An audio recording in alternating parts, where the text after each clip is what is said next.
So they have this 5G grid that they're rolling out, and China's Huawei is is leading the herd of tech companies with this implementations. There's many angles to 5G, from the China takeover element to the health effects to many others. I'm Alex Ansary. It is March 12th, 2019. We are zoomed up on the Pacific Northwest. This is the grid. We are looking at the grid, and all those technologies in the grid that are already there are about to receive something new. And so this is not something that I have studied specifically. It's something that a lot of people are concerned about. What gets my attention is the year of attempted rollout nationwide, 2020, because it's during this period in which I think that people are going to start acting a lot more insane because of an inability to deal with some of the energies that are coexisting with us. This is a very intense planet at this time, and whether it's a natural sun or not a natural sun, there certainly are ways still in which the sun affects us, and not necessarily always for the better, especially when we talk about the war cycles. And so certain things we may not have the answers to, and there are questions worth asking. But with regards to the patterns of the sun, when it's more active, and the increase in wars, in conflicts, and microcosmic energetic out of balances, down to what could be called possessions. And is that really just a result of an energetic imbalance, or something more direct and in our face that may happen during certain periods when portals are opening? When portals are opening, and I've heard some people talk even on YouTube recently about portals opening a few months ago, there's all different types of energies that stream through. And some of those energies that stream through may be attacking some of us that are tapping into something higher. And we may not even know it. We may not even know why we're feeling certain ailments.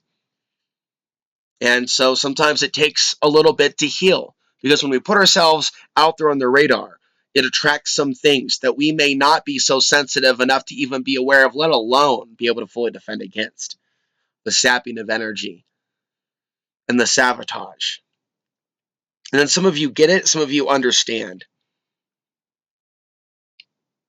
what may be going on behind the scenes here on Earth, and that includes to some of us that put ourselves out there on the front lines. I mean, even just simply speaking about these things into the internet, and the way that it works is just, in some moments, it's almost too paranormal to want to continue it. The fear of what could happen could come across as a wee bit strong. But like the passings of the moon, there's the waxing and the waning. There are the highs and the lows. Right now, this is a period in which on cue, and why is that? But there is something to the sun spitting out solar flares around the 7th or 8th on multiple years. I've noticed a pattern with this, the patterning of this with the sun. And so here we are, just passing the 11th, and there was a warning for a CME. They're not all warnings, by the way, that the grid's going to be affected, like those that are into and understand the energies and the energies around them. And when people around them are acting a little bit kooky, when people are sensitive to those things, they can often correlate it with periods around geomagnetic storms and lunar positions. And so we dodged a couple CMEs just recently. I was expecting to, because I actually look forward to it, especially when you know what's coming. And it's a time of purging emotion. Because when you're aware of it, and you're aware of why our energies are rising on certain levels, somebody can find a way to maybe not take themselves so seriously, or understand where they are in the cycle. And the full moon influence over some of these regions, I don't know whether it's the elevation that I'm at, elevation, position, during a full moon and a new moon, it feels more intense, not less intense, being where I'm at. On some levels, it'd be more intense being, say, in LA, or maybe someplace else, maybe a populated place in Middle America or the Pacific Northwest. I did know, let me try to reel this back to our main topic. I did know that I felt allergic, incrementally so, increasingly so, with the rollout of the smart meters. Remember, there was controversy about that when I lived in Portland. The forcing of homes to take the new device, the new smart device. Now, this is like pre 5G, and I'm leading into something. Then you're going to hear from Mayor Wheeler. He's sounding the alarm about the 5G rollout. He's calling it a federal land grab. I'll just come out with it. We have Ted Wheeler sound like a damn conspiracy theorist. He also has concern about health risks. He also doesn't look that good. I'm telling you, like I've been picking up on some heavy energy going on within the government there, and it's not all what you think. There's a lot of forces coming against Portland right now. And there's a lot of psyops taking place right now where Portland is a target. Other people are starting to pick up on this intuitively, that this seems to be some sort of some testing for something. So before the 5G, we had the rollout of the smart meters forced on the Portlanders by the city, but this is worldwide. The worldwide smart meter implementation. And we have come to see a more crazy society since. Would you not agree? I'd say so.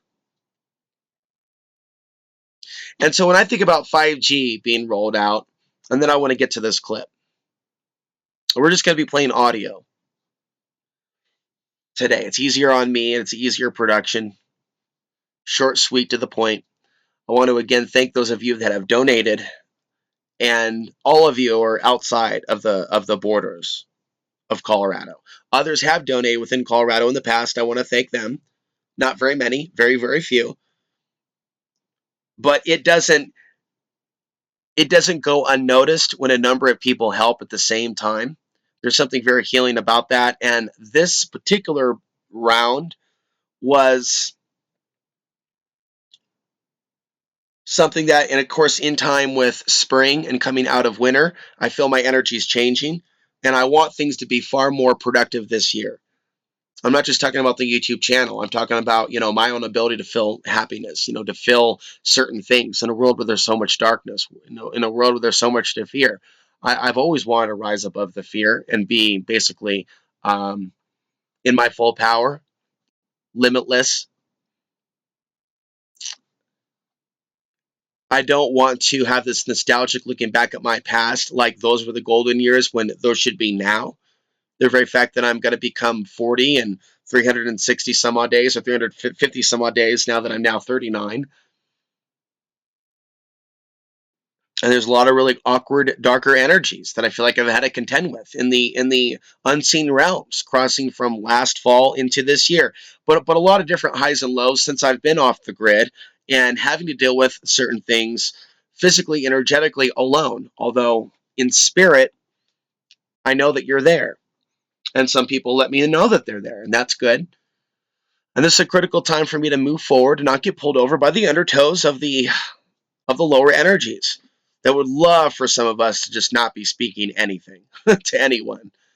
It's a world where there's the major shifts of importance are taking place within human consciousness. People trying to wake people up on certain levels, and people trying to move things forward. It's not just sitting and waiting for the heavens to open up. I mean, there are things that need to happen within the human species before any Armageddon type of situation. Just major shifts in how people treat each other.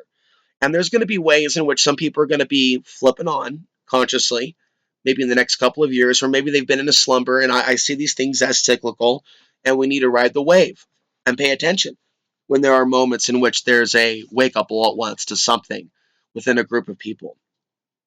And we have a greater potential. I don't think that we've reached that full potential. We still might have time to reach that potential, though.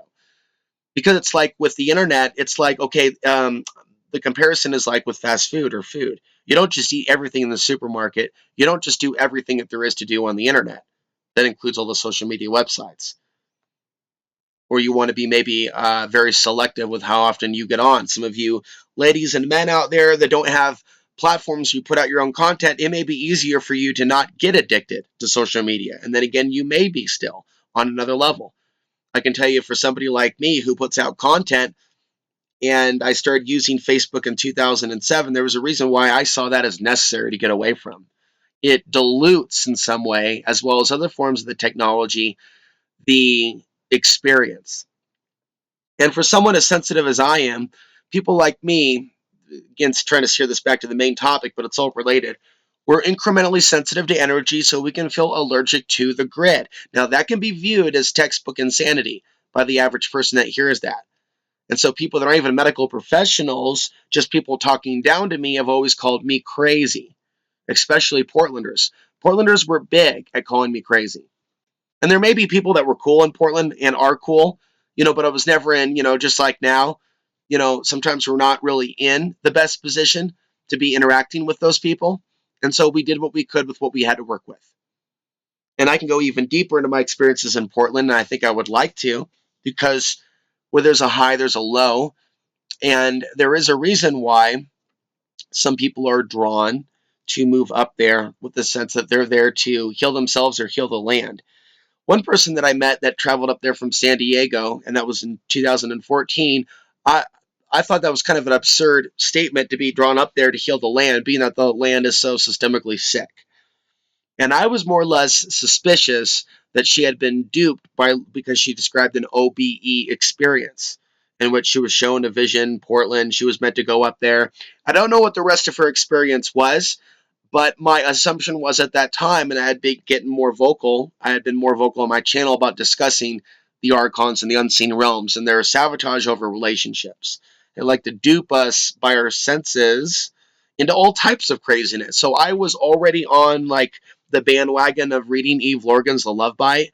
And so if you listen to my questions to her, and she was one of the best guests that I've had in the past, wouldn't mind talking to her again. She also has another book called Dark Cupid. You can read all for free on ebook on the internet. The ebook's for free, especially if you had weird relationship issues with people and you've wondered why you've been strongly attracted to one person and strongly turned off by someone else. Like when you look back years later and you go, well, that seems kind of backwards. There may be reasons why people's biochemical, physiological nature, as if we're like clones or something. I think that we are easily manipulated. I'm convinced of it. It's just like the question, are our thoughts our own? Are some of our other senses our own as well? And so I think that it's important that we attempt to be in a pure state to where they are our own. Our senses are our own. Our desires are our own. That we're not just being misled to certain places to be fed on. And so I began to speculate about people being duped to maybe move there so their energies, especially people of higher energy. That doesn't mean that they aren't there to have an experience. And one person shared a story. I'm just sharing with privacy, just a basic snippet of going from California to Oregon as an energy worker and then returning to California. In California, maybe not being the best, but maybe certainly it sounds like better than what they experienced with the unexpected negative energy of the Portland, Oregon area. And, for years I felt pretty fringe talking about that, and to see at least that message got across. And there could be different views on other things potentially, but it's nice to see some validation that some people have had a similar experience. And so there's like a purpose in looking multidimensionally and from multiple angles at, say, specific cities, because they have like a limited actual space, mileage, population. It's not something that just goes on and on and on, although the drama within those places seems to go on and on and on, like looking into the stars of the abyss. It's almost like what we're doing right now, although, again, this is a snapshot of the West, particularly Washington and Oregon, Northern California. This is their grid. And so this grid, at a moment in which we're in a solar minimum, and so in 2020, we'll still be in the solar minimum, but there may already be announcements that we're already moving into the next solar cycle of activity, from less solar activity to more. Right now, there's a sunspot that just emerged.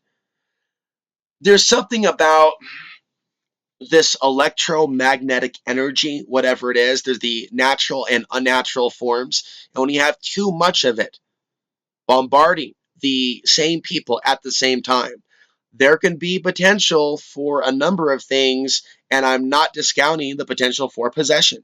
That certain types of energies can create some sort of an energy vortex, echo chamber, energy echo chamber that should not be. And so their implementation of 5G has some deeper connotations to it. I honestly believe that. That not only that, but geopolitical, with China having an upper hand. Just really briefly, I try to stay away from NPR because they have their own propaganda as well, especially when it comes to the Middle East and creating fear of those people. The constant ISIS bride reports, or at least one that I heard, it might as well have been Fox News.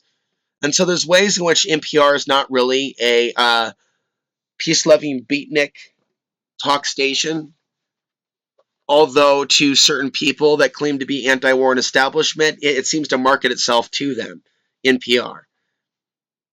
The soft voices, the abundance of women on the air, it seems to like project this type of aura of something different other than the military industrial complex. But with regards to NPR coverage, they will be covering things at times that Alex Ansary is covering because it's in the zeitgeist. Or they may be covering things now, just like the rest of the mainstream media that I may have warned you about 10 years ago. But 10 years ago, like the relevancy didn't seem to be there. It seemed like more like a theory. But in brief, back then when I talked about China a lot, I brought up Huawei a lot. I brought up Huawei a lot and talked about Rick Perry in Texas in a ribbon cutting ceremony and how that was symbolic of elements of U.S. officials allowing China in through the back door. Again, it fell on deaf ears. Maybe it seemed a little conspiratorial. Hey, Alex, you really need to drink more. I'm not really sure what it is, you know. And I want to be really light today because I'm actually trying to be getting back into some meditation later after I record. I'm waiting to get the car repaired, and I'm so thankful to those of you that have come to my aid during this time of things. It has greater healing capabilities than just fixing the car. I'm trying to move like my life forward, and it can really beat up a guy's self-image when he's isolated in the woods for a while and he feels that he's too weird for regular society for more than one reason. Try 10. And I would be going back to a place like Portland if I felt like it was on the way out of the nightmare. Dr. Jones, wake up from the nightmare. He drank the blood in Indiana Jones in the Temple of Doom, and is like his little friend's like, Dr. Jones, wake up. It's like, Portland, wake up. Oh shit, they're about to like surround you with 5G, and your mayor's wigging. That's what got my attention. Your mayor's wigging. Now, like, I'm doing like a roundabout, like, short and sweet introduction without screaming and stuff because I'm feeling pretty good this morning. We have like rain pouring down, but like, let's pause and look at this. The mayor of Portland. I won't make you wait anymore. Let's just start leading up to it. Let's just get down to it. The mayor of Portland is sounding like a friggin' conspiracy theorist. 5G, it's a friggin' federal government land takeover. The health risk, it's like, whoa, dude, this is not what you hear from your mayor or a mayor. And he's already assumed to be a system boy. How do we know that? And let's just say that he is. There are systemic signs then of elements of the government attacking each other. And he seems genuinely concerned. And to be frank, he doesn't look all that well. He does not look all that well at all. So let's go into the files here. And then later, there's another YouTuber that came up on a guy in Portland who like claimed to be a vampire and stuff. So you're not going to get a you're not going to get a Portland, Oregon like breakdown with the chuckles like you will from Alex Ansary. It's like this stuff is real. And all those years when they were doing those zombie chick dances. Type in zombie dance Portland, Oregon, 2009, 2010. I always had the conspiratorial, spiritual suspicion that that was a ritual where they were inviting in because, like, I was coming across a lot of lower spirits energetically in the flesh.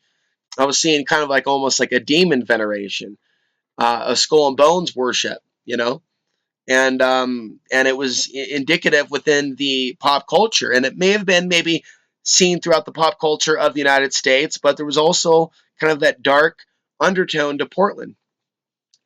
And so in recent years, there's a lot of people there that have a lot of interesting energies, and some people that work with energies are not of the light, and so it can draw those that like to manipulate. And there may be other people that talk about Portland in a public manner. I'm pretty sure I'm one of the few. And so maybe I can continue to play a role of reason. Through synchronicity, people will find content like this that may have found themselves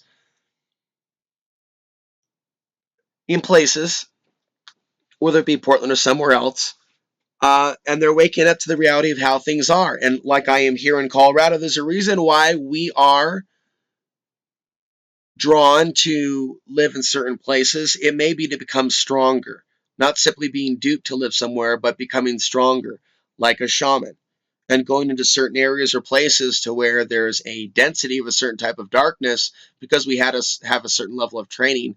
So when we actually came back out and did something else somewhere else, that we were so much more in our game. If there are situations that people may have thrown at us to try to prevent us from bouncing back, well, certainly I can identify to a T where that has happened or is happening or did happen. And I have to channel the will within to overcome where before I felt defeated. We all have our own battles. And this is the time in which we should awaken to those things that we need to awaken to. So they have this 5G grid that they're rolling out, and China's Huawei is leading the herd of tech. That was not the video that I was looking for. Okay, so let's go over here. Let's try this. 5G, of course, is the latest technology for wireless devices. 5G is coming our way. There's two aspects to this new technology deployment that are specifically relevant to the Portland City Council.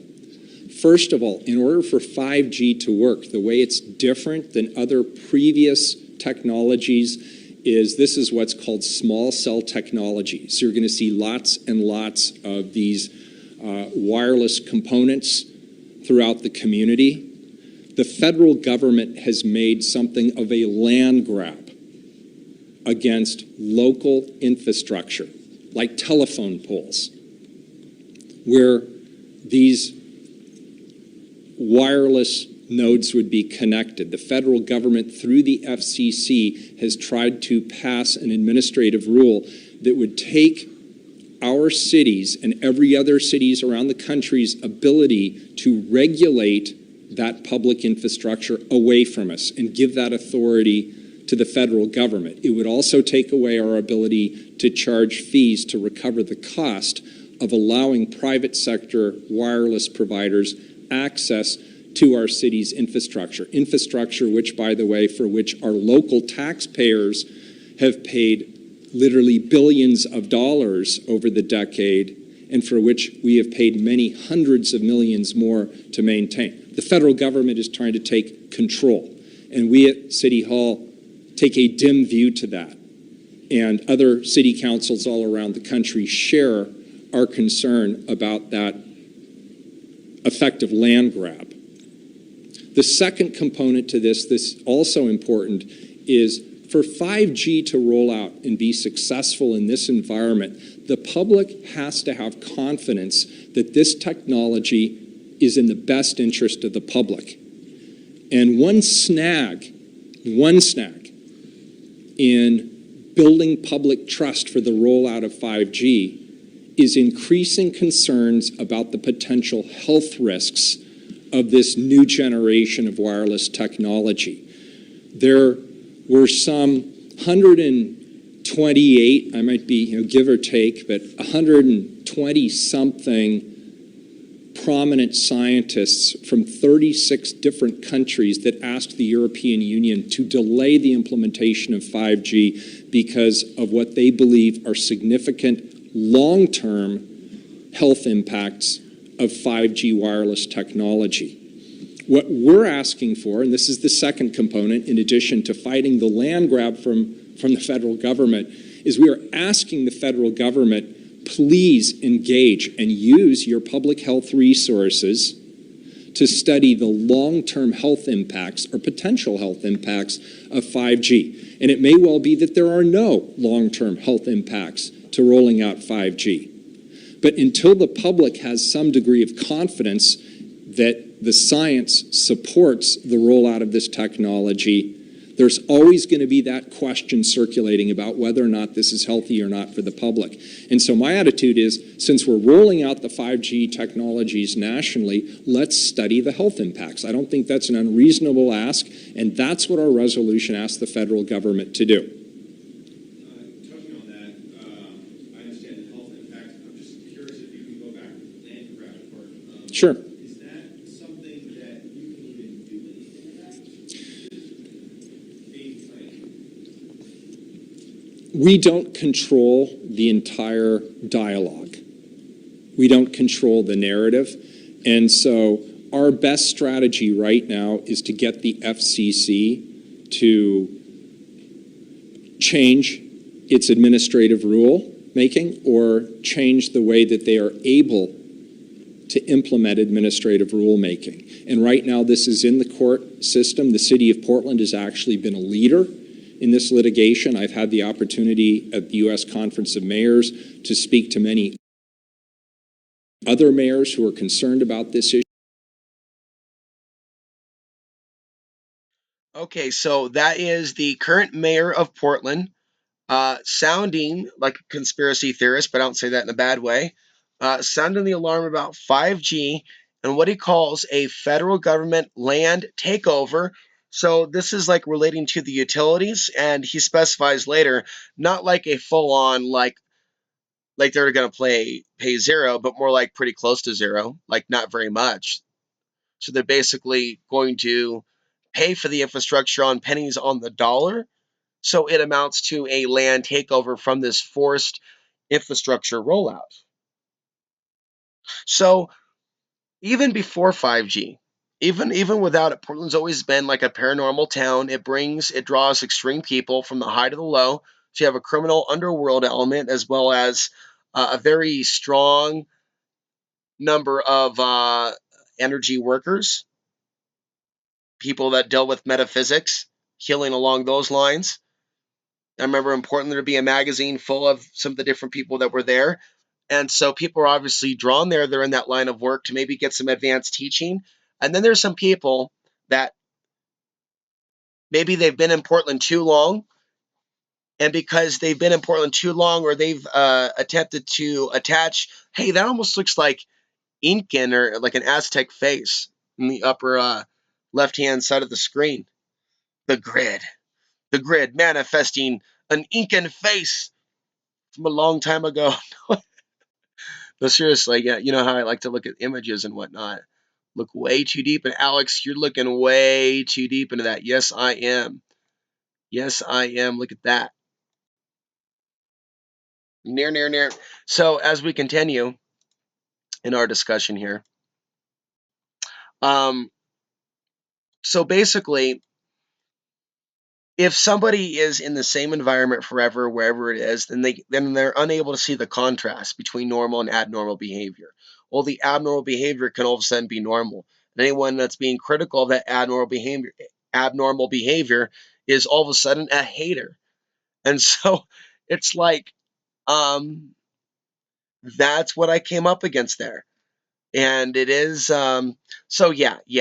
Let's go ahead now and play you this video.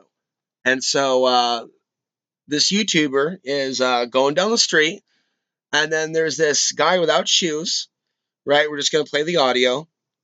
And it sounds like there's a quest made for blood or an exchange of blood at some point in the verbal exchange.